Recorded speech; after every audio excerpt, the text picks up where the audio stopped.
I am weary, weary, weary, worn down by misery. I cannot read what I have written with this gaunt hand. Early in the morning the rouleau of gold was left at my door in a little box with my name on the outside. From the first I had anxiously considered what I ought to do. I decided that day to write privately to the minister, stating the nature of the two cases to which I had been summoned and the place to which I had gone, in effect stating all the circumstances. I knew what court influence was and what the immunities of the nobles were, and I expected that the matter would never be heard of. But I wished to relieve my own mind. I had kept the matter a profound secret even from my wife, and this too I resolved to state in my letter. I had no apprehension whatever of my real danger, but I was conscious that there might be danger for others if others were compromised by possessing the knowledge that I possessed. I was much engaged that day, and could not complete my letter that night. I rose long before my usual time the next morning to finish it. It was the last day of the year. The letter was lying before me just completed when I was told that a lady waited, who wished to see me. So here Dr. Manette decides that he is going to write a letter to the authorities to let them know what happens. He doesn't think anything will come of it, but it's just to relieve his own mind of guilt. He doesn't really understand the level of danger that he's placing himself in. He's only concerned about keeping his wife and friends safe. And then here we find out that a woman comes to visit him. I am growing more and more unequal to the task I have set myself.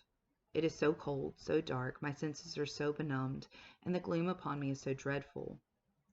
The lady was young, engaging, and handsome, but not marked for a long life. She was in great agitation.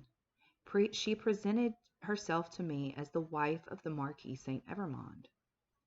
I connected the title by which the boy had addressed the elder brother with the initial letter embroidered on the scarf, and had no difficulty in arriving at the conclusion that I had seen that nobleman very lately. My memory is still accurate, but I cannot write the words of our conversation. I suspect that I am watched more closely than I was, and I know not what times I may be watched. She was in part suspected and in part discovered the main facts of the cruel story of her husband's share in it and my being resorted to. She did not know that the girl was dead. Her hope had been, she said in great distress, to show her in secret a woman's sympathy. Her hope had been to avert the wrath of heaven from a house that had been long hateful to the suffering of many. She had reasons for believing that there was a young sister living, and her greatest desire was to help that sister. I could tell her nothing but that there was such a sister. Beyond that I knew nothing. Her inducement to come to me, relying on my confidence, had been the hope that I could tell her the name and place of abode. Whereas to this wretched hour I am ignorant of both.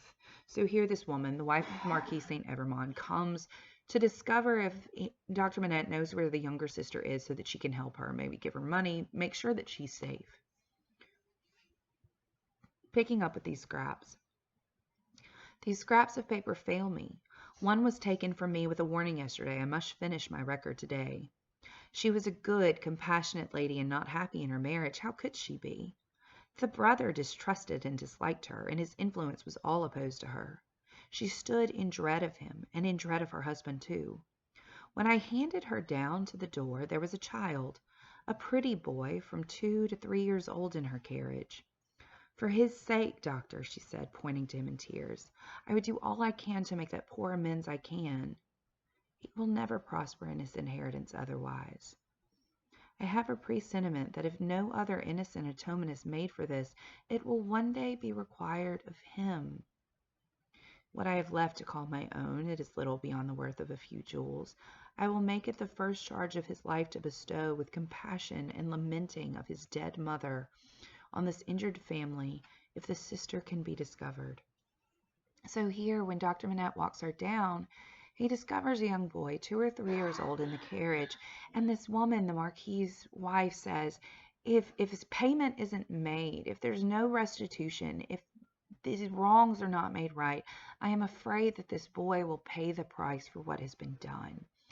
Now, this boy is Charles Darnay, and he is, in effect, paying the price right now. He's been arrested twice in France already. He is going to be condemned to die as far as we know. And she is almost prophesying that that is what will happen to him. She kissed the boy and said, caressing him, "It is for thine own dear sake. Thou wilt be faithful, little Charles." The child answered her bravely, "Yes."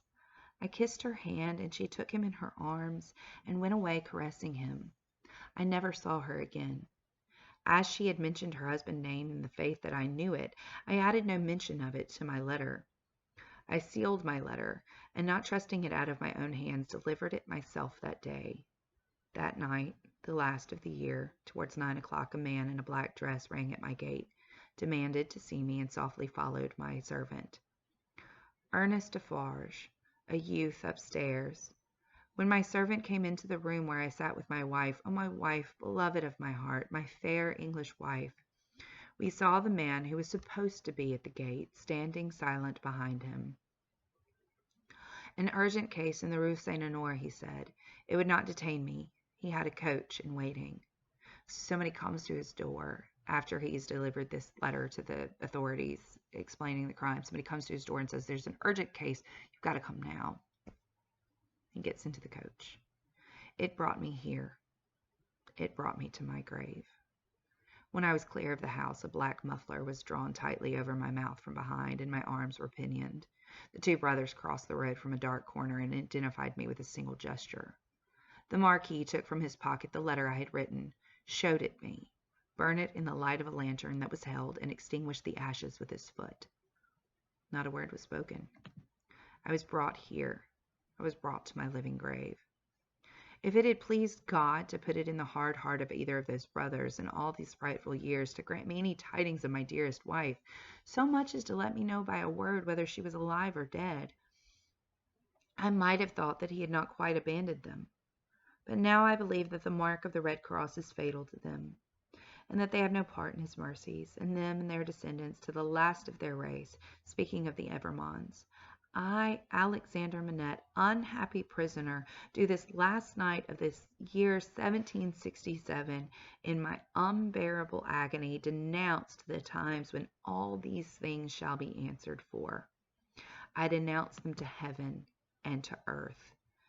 So here we discover that in this letter, 30 years before, basically, probably about 20 years before, Dr. Manette denounced not only the Marquis and his brother, but also to the end of their bad race, meaning every descendant of the Marquis Saint-Evremond and his brother.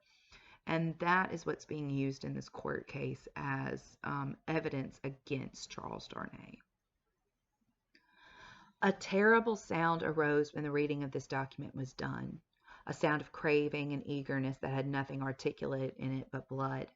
The narrative called up the most revengeful passions of the time, and there was not a head in the nation but must have dropped before it. Little need in presence of that tribunal and that auditory to show how the Defarges had not made the paper public, with the other captured Bastille memorials borne in procession, and had kept it, biding their time. Little need to show that this detested family name had long been anathematized by Saint Antoine and was wrought into the fatal register.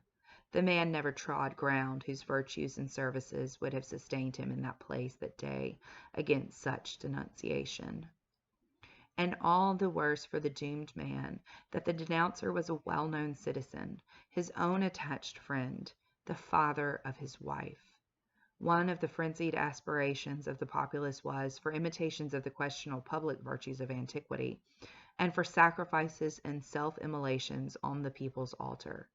Therefore, when the president said, else had his own head quivered on his shoulders, that the good physician of the republic would deserve better still of the republic by rooting out an obnoxious family of aristocrats, and would doubtless feel a sacred glow and joy in making his daughter a widow and her child an orphan, there was wild excitement, patriotic fervor, not a touch of human sympathy.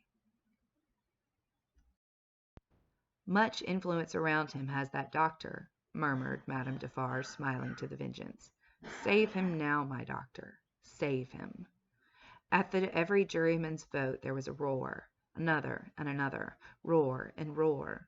unanimously voted, at heart and by descent, an aristocrat, an enemy of the Republic, a notorious oppressor of the people, back to the conciergerie and death within 24 hours. So here it is because of this letter that Dr. Manette wrote over 2 decades before that is going to sentence his son-in-law to death. It's the end of chapter 10.